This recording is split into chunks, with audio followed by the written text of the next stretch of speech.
Peace and blessings. This is Misal Bay, aka Warlock Asylum, coming at you once again with another episode of Raw Talk. And today's video, I want to just respond to this powerful brother, the Water Alchemist. I'll leave a link to the video that he made about the homeless. And I thought it would be good to talk about the place that homeless people play in the spiritual world. And it's a real simple video, not going to get too deep, but it is good for any spiritualist or just someone who's living day to day who may not be aware of spiritual principles to understand this. Usually, when we see homeless people, um, they're considered to have an unfortunate place in life. Some of them have chosen to live like that, maybe because of pressure that they experienced in their life and just said, like, you know what, forget about this with the system. Some, of course, are going through mental anguish, and some are just, having a hard time. So I thought it would be good to make a video about the place that they may play, or that they do play, let me say, in the spiritual world. And I'll start it off with a principle that a lot of spiritualists may not know about homeless people. So I'm gonna put this out there. Basically, like in the metropolitan area, the tri-state area, or in the bigger cities, sometimes we may witness homeless people either on the side of the roads or on the trains, asking for change, begging for change. And there's a rule to that. If a homeless person answers your question, then you have to give them money or change. That is a spiritual rule. That's a universal rule. Um, Dealing with that realm. And I'll explain that in a second because some people may not understand what I mean by a homeless person answering a question. However, if the person does not answer your question, then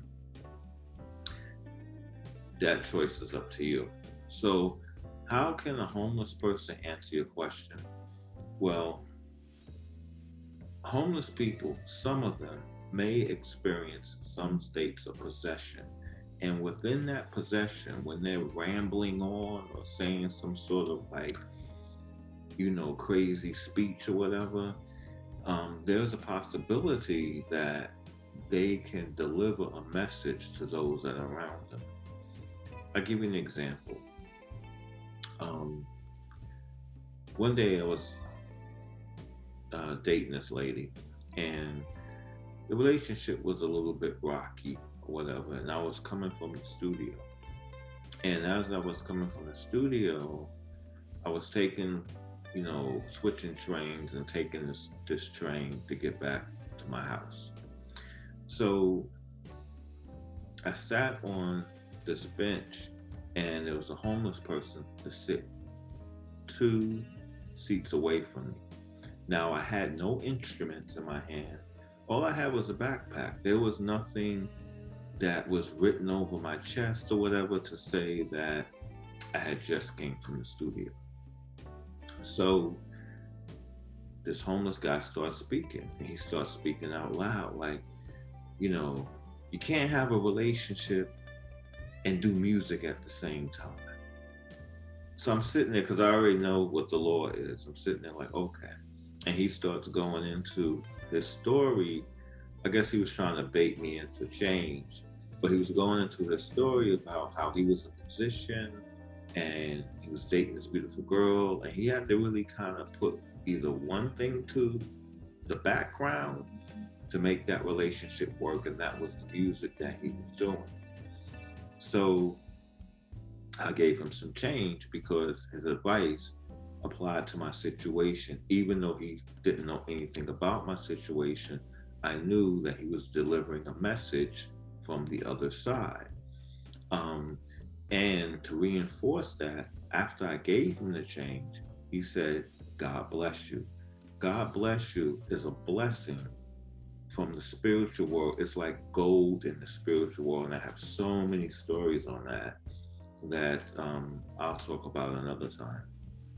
There was another incident where um, I was working with two systems that didn't really get on with each other. And, I was told once that these two energies or these two pantheons was fighting over my head, which means that, they're trying to set into your psychology, but you may have another system opposing that. So it's kind of known in the spiritualist world what that term means, but I think that's a pretty clear cut definition for those who might not be familiar with that. Okay. In this case, I don't remember what the two, opposing things were. I have an idea, but I may explode that into another video. But just for this situation here, to talk about the relevance of the homeless in the spiritual world and what role do they play, I'll just keep it as these two opposing systems. So I was with a dear friend and my partner at the time, and we were on the bus, and this woman was dressed in white, and she saw us, she sat down, and she was like, "You cannot serve two masters," and just start going in on like, you can't serve two masters, going back and forth, going back and forth. And we both looked at each other and we knew what it was. But in this case, the woman didn't ask for change. So that was sort of interesting. And maybe that was more of like a reprimanding than it was actually advice. However, there was another time where I had another situation where there was a homeless guy that come into the store. And at the time, I was venturing through the underworld. Now, the homeless guy, he was, I guess, what people would describe, quote unquote, as an African American, older guy, probably somewhere about 60, but still had like a lot of vitality. And he had long locks in his hair. Now, people who know New York City, because there's some places in the city that people just don't go to. Like if I talk to a person, they wouldn't know. But for people who live in a certain lifestyle, there are certain places that everybody in that lifestyle frequents, whether they know each other or not. So when I say this, people will know the authenticity of this story. So I was in this Indian supply store, which is located on First Avenue between 5th and 6th. It's like a place you got to step down into. They sell like incense, candles, all sorts of herbs, all sorts of spices for cooking, different types of beers and stuff like that. And you can find a lot of rare stuff or different products dealing with health or esotericism in there. I think the store is owned by like Hindus, so they have a lot of things relative to their culture, and within that they have like candles, incense sticks. I used to get like a lot of cedar and pine from this store. Okay, so I was in the underworld. That's the spheres I was working with at the time, and I got a message. Maybe I should leave. Like maybe you did what you need to do there, and you need to get out of there. Now, for those who don't know, when a person is in certain spheres, their physical reality conforms to that. So that's, I can go on into those stories, but maybe I'll save it for another time. But anyway, getting back to the situation with the homeless or whatever. So this homeless guy comes in, African American guy, probably 60, 61. You could tell he used to lift weights back in the day, still strong, still, have a lot of vitality in his system. So I'm sitting there and I'm looking through stuff, and I'm kind of like in a section that where I'm looking to get like nectars, like lychee nectar, mango nectar. And I'm just in there, dressed pretty casual, whatever. And next thing you know, I turn around. This guy looks at me, and he has like this real screw face on, like screw face. And he's talking to the guy behind the counter, and he's like, "Yeah, there's a lot of witches in the city." And he kept looking at it, and I knew this dude knew what it was. You know what I'm saying? And it was like, you know what? I should probably get out of this sphere at this time, or this level of consciousness that I had did in the working earlier, um, because there's definitely um, people can see it.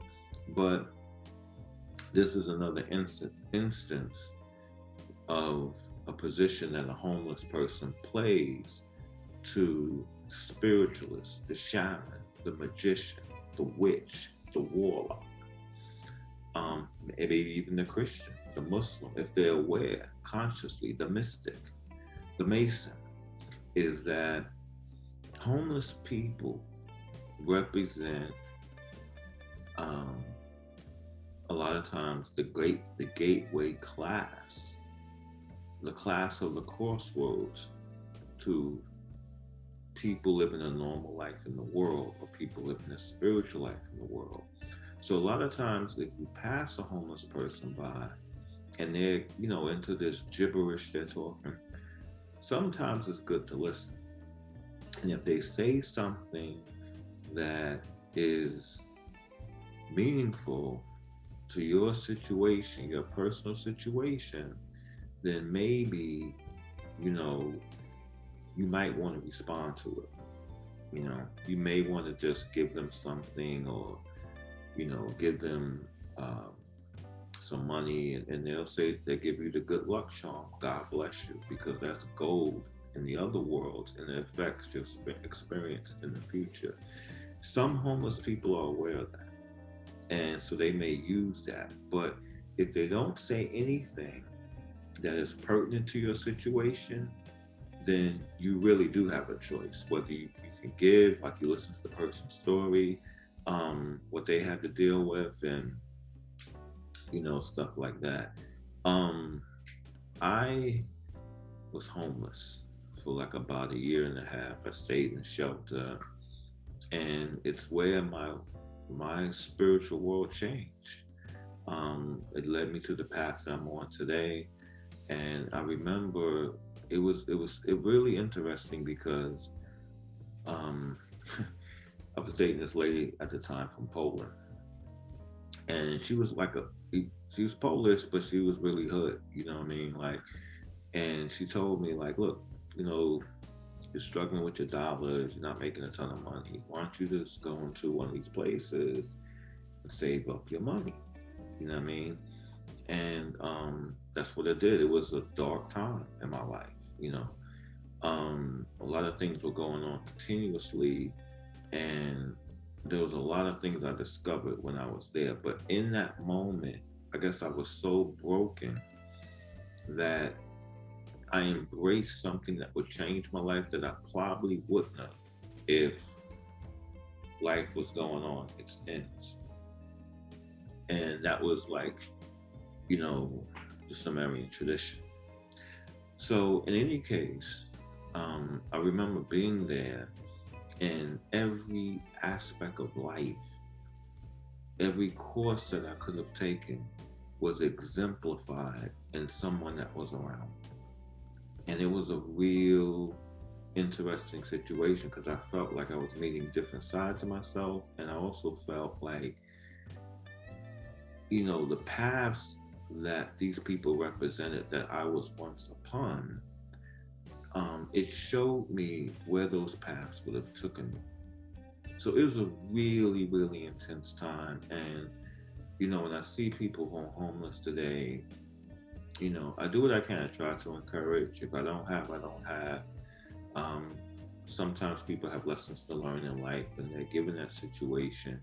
But I remember I had some very unique experiences in the homeless shelter that one day I will talk about at a different time. Like really unique experiences, experience that I don't know if they've ever repeated themselves again after leave. But I do remember that a friend of mine had came to New York from the West Coast, and he invited me over to dinner. And nobody knew I was homeless. My immediate family didn't know. My father, my siblings didn't know. My mother had passed, a couple of years before, but no one had known. Friends, best friends, no one known. It was just me and a couple of people who I shared paths with before going into the homeless shelter, like certain schools of thought that I was into. I'll talk about that at another time. But anyway, he invited me over to dinner, and it was this woman who was a Dominican spiritualist. And she told me, like, the reason why people go back and forth into that place or even into other, places of confinement is because they don't bathe. If they bathe spiritually, I'm talking about spiritual baths, then it can kind of help curb that situation. And that's how I learned the art of herbs and spiritual baths. Like I would have these things that would, teach me certain things in life. It was always through like something practical. I mean, I've been through schools, to learn certain um, things, but a lot of it was through oral tradition, mentorship, and just, having an angel come in my experience during hard times, so I really had to survive. Actually, I'll share one thing and then I'll bring it back to the homeless deal. But I remember by the time I left that place, like I had clientele of gang leaders who would just be like, yo, asking me to do readings. And the readings had to be accurate because these dudes were dealing with some heavy stuff. And that's how I got swift with the tarot deck, So there's a lot of experiences that I had, but I just wanted to share that because I saw, the brother Water Alchemist. He gave a great video about the homeless and what society is doing to them. So I thought I would talk about what place do the homeless have in the spiritual world. That being said, unfortunately, or fortunately, however it's put, homeless people are used by both the upper worlds and the lower worlds. So a lot of times, someone may put something out on a person. Next thing you hear about this person being pushed on the tracks by a homeless person because they're open. You see what I'm saying? They're open, and it's easy for a certain form of consciousness to enter that individual, whether it's good or whether it's, benevolent or evil, So, this is what's going on, at this point in time. And in my next video, I'll talk about some things and some prophecies that was made on this channel that are now coming to light. But as far as like the homeless is concerned, just recognize that there is a place that homeless people play in the spiritual world. And to kind of reemphasize that again, I'm trying to think of some other experiences I had too before I close this out, as far as like a homeless person speaking, on behalf of. I remember this experience. And this experience slightly goes into a person who wasn't a person. But it was the first time I had dated a spiritualist, powerful spiritualist. And even though we were starting to have like a little bit of decline in the relationship or whatever. And I remember something told me not to go to her house. Now to get to her house, she lived upstate. She lived like in the northeast section from New York. So it was like about a 3-hour drive. And at the time I was house sitting for a friend. Because I was still in this place. I was still in this like homeless shelter. And it was a working men's shelter. So it's crazy. But in any case, she had went to go see a reader And sometimes you gotta be careful if you see strangers because they could put stuff out there, and that's what this lady had did. Now I wasn't as skilled as I am now, so a lot of things were still kind of like hazy to me, even in that work. But by the time I left that place, I was kind of on the right track, and I left the homeless shelter. But anyway, to get out of that, anyone who's ever stayed in the shelter, at least at this point in time, um, there was, used to get passes for the weekend so that you wouldn't lose your locker. So I went, got a pass for the weekend or whatever. And a friend of mine said, yo, man, I want you to stay in my place, be like, I got to go into Queens, take care of some business. I want you to stay here, just watch the place, whatever. And, let me know, because I know you're going to see your lady, let me know some stuff or whatever. I said, okay. So I think I had did a couple of the 50 names because I felt like a certain way at that point. And, I just got some rest, and I had everything, but the lady I was dating at the time, I gave me keys to her place. I mean, I just couldn't just stop by because like I'm 3 hours away. She's like in a whole different state or whatever. So I'm like, okay. I have everything packed, and I had some stuff because she had to take care of some business also. All right. So I had her packages lined up, but I forgot the keys. The keys in the apartment that I was staying in. So I get to the train because I was going to take the train. Well, I was catching the subway to get to the station or whatever. And I had never seen something like this at that point in time. But it was wild. It was like I'm on the platform and I see this woman on her crystal with a young man. She was like 95 years old. And it's the first time I had ever seen something like this. The best way I could describe it was her look. She was trying to pull herself out of her body. That's how it looked. Like her body was shaking. Like it was on. It's like a spirit, but it was physical. And I never seen that before. Like I never experienced that before. And it was just like trying to pull herself out of that body. Her eyes open, and she said, I have the keys. And I have the keys, but it would have really pushed me back going back to the place to get the keys because if I would have missed the train, I would have been like another hour, 2 hours late. And by that time, it was already evening. So I probably would have arrived after 12. And it was kind of crazy. So I went back to get the keys. When I went back to get the keys and left the apartment, the place was raided.